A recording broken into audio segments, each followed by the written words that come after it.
নমস্কার, কেমন আছেন সবাই? ঋতুশ্রীর আরও একটা নতুন ব্লগ ভিডিওতে আপনাদেরকে অনেক স্বাগত জানাই। চলুন আজকের ব্লগটা শুরু করা যাক। সকালটা অ্যাক্টিভলি শুরু করলেও দিনের শেষটা কিন্তু মোটেও অ্যাক্টিভলি যায়নি, জানো তো। সকাল থেকেই আমার সাথে কিছু না কিছু ঘটে চলছেই। তাও নিজেকে অনেক নিজে মোটিভেট করে দিনের শুরুটাও যেমন করলাম, শেষটাও সেভাবেই করেছি। সকাল থেকে প্রথমে শুরু হচ্ছে কুশান কভার। দুটো কুশান কভার আমি কোথায় রেখেছি খুঁজে পেলাম না, তো পেলামই না। যাই হোক, তো ওখানটা ছেড়ে এসে ভাবলাম না রান্নাঘরের কাজগুলো করে নিই। তো দেখো, এখানে আমি চলে এসেছি রান্নাটা বসাতে। আজকে করছি হচ্ছে মাছের ডিমের বড়া আলুর তরকারি। প্রথমে এই বড়াটা করে নেব হচ্ছে ডিমটাকে ভালো করে মাখিয়ে নিয়েছি। এখানে ধনে গুঁড়ো, জিরে গুঁড়ো, লঙ্কা, কাঁচা লঙ্কা, পেঁয়াজ আর একটু গরম মশলা। তারপর দেখো, বাইন্ডিংয়ের জন্য আমি এখানে বেসন নিয়ে নিয়েছি। খুব ভালো করে এটা কিন্তু মেখে নিতে হবে, ঠিক এরকম হবে জিনিসটা। তারপর দেখো, এখানে তেলের মধ্যে যে আলুটা ভাজছি, এখানে হলো গন্ডগোল। এই আলুটা ভাজতে ভাজতে আমি চলে গেলাম ওই বাড়িতে ছেলেকে আনতে। আর এদিকে মনে নেই, গ্যাসের ফ্লেমটা একদম হাই করে দিয়ে চলে গেছি। পুরো চা আলু বা আমার মশলাটা ছিল সব পুড়ে গেছে, জানো। কি করব? তারপরে আবার এত কান্না পাচ্ছিল, একেই ছেলেকে রেখে ওই বাড়িতে রেখে কাজ করি, তার মধ্যে তো এরকম হলো। এত কান্না পাচ্ছিল, এত খারাপ লাগছিল না, কি বলবো, বলে বোঝাতে পারবো না। বলে না, সংসার বা ভগবান আমাদের মাঝে মাঝে পরীক্ষা নেন, হয়তো ধৈর্যেরই পরীক্ষা সেটা বলা চলে। যাই হোক, তো ধৈর্য ধরলাম।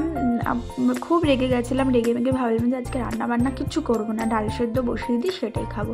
তারপর নিজেকেই নিজে বোঝালাম, মোটিভেট করলাম যে না, ঠিক আছে, এরকম হতেই পারে, এরকম হয়, তো ঠিক আছে। তারপরে আবার নিজেকে অনেকক্ষণ বসলাম, মাথা ঠান্ডা করে তারপরে আবার সেম প্রসেসে এসে রান্নাটা শুরু করলাম। দেখো, এখানে কড়াইয়ের মধ্যে তেল দিয়ে দিয়েছি। তেলের মধ্যে আমি কিন্তু ওদিকে প্রথমে আলুটা ভেজে নিয়েছি, আবার অফ ক্যামেরাতে নতুন করে আবার আলু ভেজে। তারপরে দেখো, এখানে তেল নিয়েছি, তেলের মধ্যে গোটা গরম মশলা, সাদা জিরে একটু ফোড়নে দিয়েছি।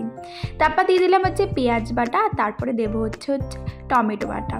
টমেটোটা পেস্ট করে নিয়েছি মিক্সিতে, সেটাই আমি দিয়ে দিলাম। আর খুব সামান্য একটু আদা আর রসুন দেবো, জাস্ট একদম নামমাত্র। আদাটা একটু বেশি দিলেও রসুনটা একটু কম দেবো।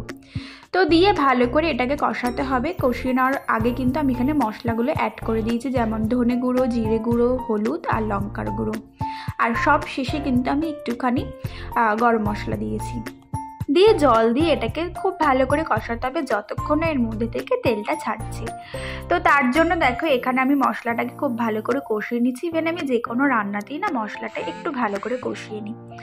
দেখো, এখানে কষিয়ে নেওয়ার পরে এখানে আমি জল দিয়ে দিয়েছি। তারপরে কিন্তু এটাকে খুব ভালো করে ফুটতে হবে। আর এখানে কিন্তু আমি অবশ্যই গরম জল দিয়েছি, কারণ ঠান্ডা জল দিলে কিন্তু এর টেস্টটা কেটে যাবে।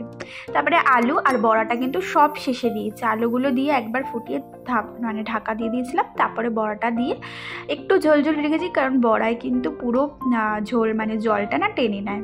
আর সবশেষে গরম মশলা দিয়ে রান্নাটা নামিয়ে দিলাম। খেতে কিন্তু বেশ ভালো হয়েছিল। দেখো, তারপরে কিচেন যেরকম রোজকার পরিষ্কার করি সেরকমই পরিষ্কার করছি, কিন্তু তাও কিন্তু আমার মনটা খারাপ, কারণ সকাল থেকে ওই বিষয়টা যে হয়েছে ওটাই আমার মাথায় ঘুরছে। আর তার মধ্যে ছেলের অসম্ভব ঠান্ডা লেগেছে, শরীর খারাপ, ছেলে এত কাজ যে খুব ক্র্যাঙ্কি হয়ে গেছে। তার জন্য একদম অগোছালো একটা ঘেটে যাওয়া দিন বলতে পারে এইটা। যাই হোক, তারপরে এদিকে দেখো, বেসিন টেসিন সব পরিষ্কার করে নিয়েছি। আর তারপরে ঘরগুলো ঝাড় দিয়ে খুব ভালো করে মুছে নেওয়ার পালা। আমার লাইফে ভালো কিছু হলেও যেমন আমি তোমাদের সাথে শেয়ার করি, সেরকম খারাপ কিছু হয়েছে সেটাও তোমাদের সাথে শেয়ার করলাম। তাও মন মেজাজ খারাপ করি, কিন্তু এখানে আমি আমার মাথায় ওই জিনিস ঘুরছে যে এরকম কেন হলো, খুব কম এরকম হয় না সেরকম বলতে গেলে। তো যাই হোক, তারপরে তাও অ্যাক্টিভলি কাজগুলো করলাম। ভাবলাম না, ঠিক আছে, এরকম তো হয়, তো ঠিক আছে, কোনো ব্যাপার না। কাজগুলো তাও ঠান্ডা মাথায় গুছিয়ে কিন্তু এখানে করে নিলাম। দেখো, এখানে দুপুর প্রায় এখন বেজে গেছে 2টো, এত দেরি হয়ে গেছে। তার মধ্যে দেখো, এখানে বাইরের ওয়েদারটাও খারাপ। জামা কাপড় কেচে ধুয়ে মেলে তো দিয়েছি, শুকানোর কোনো ঠিক ঠিকানা নেই। তো চলো বন্ধুরা, আজকের ব্লগটা এইটুখানি। তোমরা সবাই খুব ভালো থেকো, সবাইকে ভালো রেখো।